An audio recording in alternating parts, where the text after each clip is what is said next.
પાદરા તાલુકાના નરસિંહપુરા ગામના ઈશ્વરભાઈ પઢિયાર, જેઓ છેલ્લા 7 વર્ષથી કુદરતી ખેતી કરી રહ્યા છે અને તેની ઉપજમાંથી વાર્ષિક લગભગ 10 લાખની આવક મેળવી રહ્યા છે. તેઓ તેમની 7 વીઘા જમીનમાં વિવિધ પ્રકારના શાકભાજીની ખેતી કરી રહ્યા છે અને તેમના પ્રદેશના 8 થી 10 ખેડૂતોને કુદરતી ખેતીની પદ્ધતિઓ અપનાવવા માટે તાલીમ પણ આપી રહ્યા છે.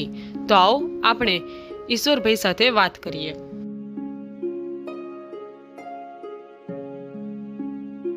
મારું નામ ઈશ્વરભાઈ ફુલાભાઈ ઉર્ફે અમરસિંહ ફુલાભાઈ પઢિયાર,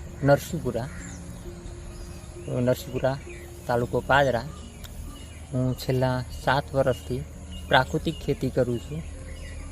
પ્રાકૃતિક ખેતીમાં જે રાસાયણિક અને જંતુનાશક દવા છે એના કરતાં ઘણો બધો ફાયદો થાય છે અને એક આરોગ્યને સુધારા ઉપર લાવીએ છીએ અને કોઈ જાનહાનિ કે કદાચ જમીનમાં કોઈ આડઅસર થતી નહીં, પ્રદૂષણ મુક્ત છે અને એમાં ખર્ચો પણ ઓછો આવે છે. સિઝનલ પ્રમાણે શાકભાજીના પાકો છે. મેઇન ક્રોપ તો મારો કેળા છે, પણ સિઝનલ શાકભાજીમાં જે મિક્સ પાક પદ્ધતિમાં રીંગણ છે, ગિલોડા, ગલકા, કારેલા, તુરિયા, ટીંડોળા, ભીંડા સિઝનલ પ્રમાણે ખેતરમાં વાવું છું. છેલ્લા 7 વર્ષથી પ્રાકૃતિક ખેતી કરું છું અને પહેલાં 7 વર્ષ પહેલાં રાસાયણિક ખેતીથી જે વાવેતર કરતો હતો એમાં જમીન આસમાનનો ફેર છે.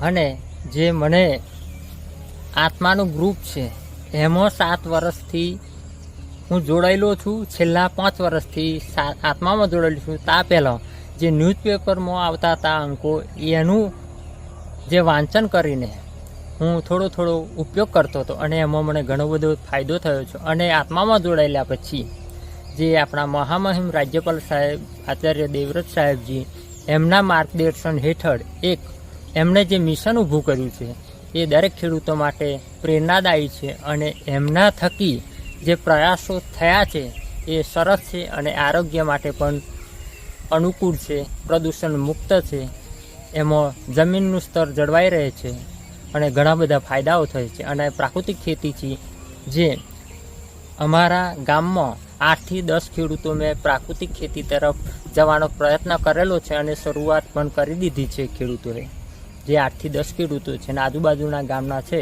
ખેડૂતો તે પણ આવે છે, ખેતી જોવા માટે આવે છે અને એ કહે છે કે કોઈ મીટિંગ, કોઈ શિબિર રાખો તો અમને પ્રેરણા મળે. અને ખેતી કરતા હતા પહેલાં અને પછી પ્રાકૃતિક ખેતી તરફ વળ્યા એટલે પ્રાકૃતિક ખેતીમાં નહિવત ખર્ચો આવે છે.